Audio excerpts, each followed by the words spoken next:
Hi. Before we get into the topic today, I just wanted to say, please make sure you hit the like button, smash it. This is a channel of martial arts, so just wham right into the like button and subscribe. It's really important for YouTubers, for people who don't know, that YouTube really favors um, big media things like news channels and things like that. What was old media is trying to insert itself into new media. So if you want to help get my content getting seen, if you like what you see, that like button is really important. So do me a favor and smash it. Thanks. Hey there, it's Master Dao, your online Muay Thai coach. And I just wanted to talk about a subject that very near and dear to my heart, is that self-defense is BS. And what I mean by that is that this is more so really for parents, but like for their kids' martial art program. But it also kind of goes to what some adults want when they want to learn to protect themselves. Okay. Now, what I'm saying by this is when I had a martial arts school, a lot of parents would come to me and they said they want their kids to learn self-defense, but they don't want them to learn how to fight. See, and I get a lot of that with adults too. They want to learn how to defend themselves, but they don't want to learn how to fight. Okay. Now, fighting is a skill. Okay, just like learning computers is a skill. That would be the same as a parent saying, I don't want my kid to become a hacker. And they think them learning computer skills to become a hacker. Now, if you know how to use a computer, especially like programming level, you may actually you could become a hacker. It doesn't mean you will. Same thing with fighting. Fighting is a skill. Now, it can also be an activity like getting in the ring or getting in a fight. And that's part of the problem with language, because we also have a legal definition. Fighting is like most places, except if they have I forget the name of the law, but some states, if you challenge somebody to a fight outdoors, like let's take it outside, and the other person agrees, you can legally fight. And sometimes if there's a police officer around, they'll have you almost act as ref, as long as the person doesn't say, "Stay, stop, done." Then it turns actually into assault. But my point here being is that whether you're doing it for your children or you're doing it for yourself, you're learning fighting skills. How you use those skills is up to you. Okay. And this also goes a bit to academic educators, because a lot of them, like when I used to do like bully prevention seminars for the school district here, I didn't do Manhattan Beach, I did Hawthorne, for Hawthorne. One of the principals, I had a really amazing principal that trusted me in having me teach what I needed to teach. I had another principal like, can't you just teach them to block and protect themselves and not have to hit back? They don't understand how physical conflict works, how combat works. A lot of people don't like that word because they don't want their child or themselves involved in combat. Fighting is hand-to-hand or sometimes with handheld weapons between two or more opponents. Okay. So now for most people will never enter the ring or compete on the mat. They just use it for fitness, and they want to have a skill set that they can use if they need to.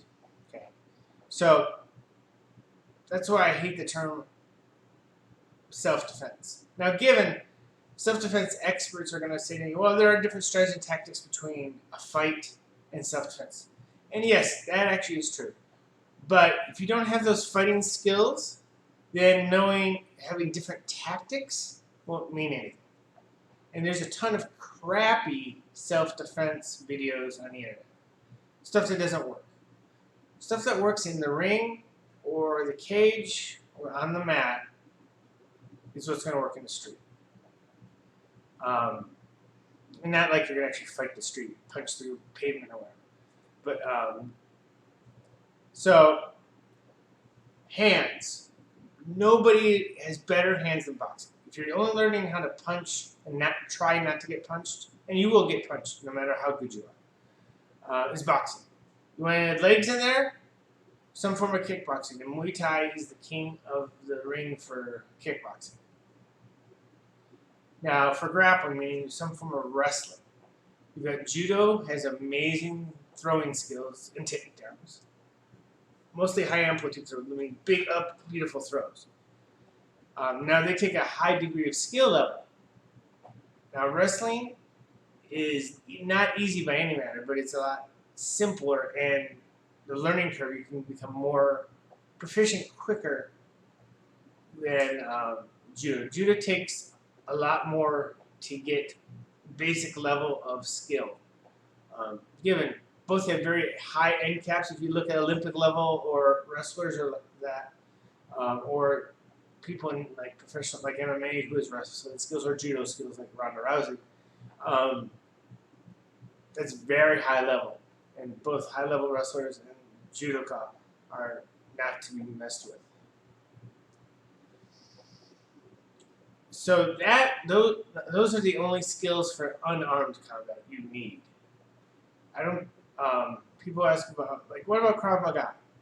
My only problem with Krav is that there are some really good schools that pressure test themselves, and then there's ones that basically do modern-looking kata or forms.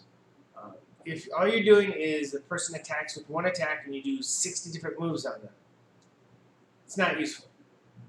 Now, sometimes that can be a good starting point to learn some basics. Then you need to pressure test it. What do I mean by pressure testing? It's what I've called, when I was teaching Budo Taijutsu professionally before I started doing Muay Thai and Jiu-Jitsu, was aliveness. Coin that was made popular by Matt Thornton of the Straight Blast Gym. It basically means in an athletic manner. I'm not saying using physical attributes. You are trying to insert your will in another person. They're trying not to let you do that, and they're trying to insert their will in you. Problem a lot of times when people would say with resistance, and all these people are like, you don't fight, like, resist. That's not what it meant, so that's why I try not to use that term.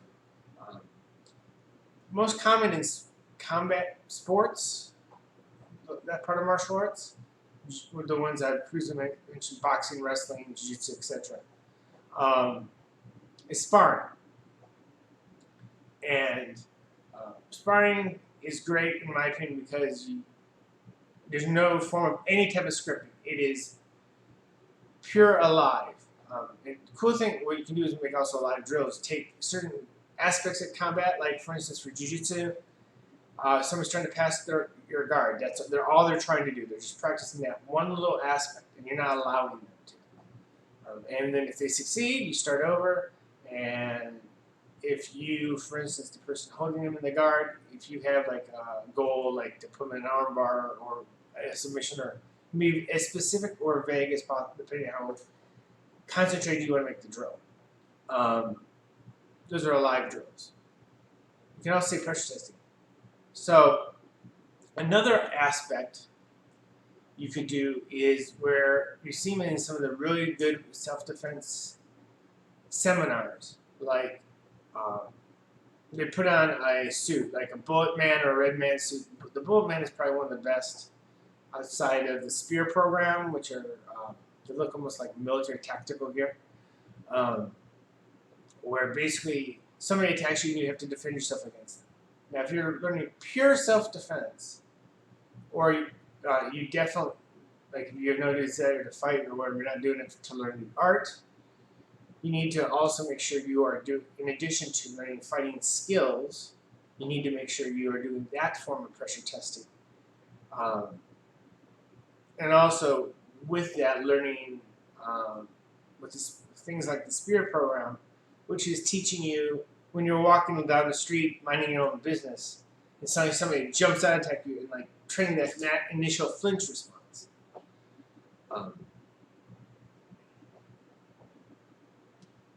And for that, that is a big focus. Like a lot of fighters, if you don't train that and you get jumped and you can't make that transition, given I think most fighters probably can, but if you can't, then you can get, you can't get access to your fighting skills. So in that aspect, yes, I will concede that in that aspect there is a difference between fighting and self-defense. But I'm trying to distill what people think in their heads about self-defense versus fighting. They think they're almost two different things, two different skill sets. They're the same skill set applied differently. Fighting in the ring, defending yourself, competing, or sparring, whatever. So if you want to be able to defend yourself, you have to learn how to fight. Pure and simple. It's a skill. And that's what the biggest thing I want people to get out of this video is that fighting is a skill that you can use for self-defense, competition. And we don't want to make people bullies, both kids or adults.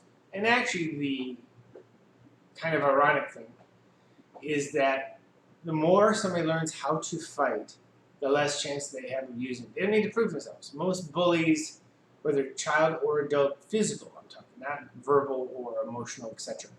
Ones who actually get into physical confrontations are trying to prove to themselves they're tough. If you train and know how to fight, you get in less situations.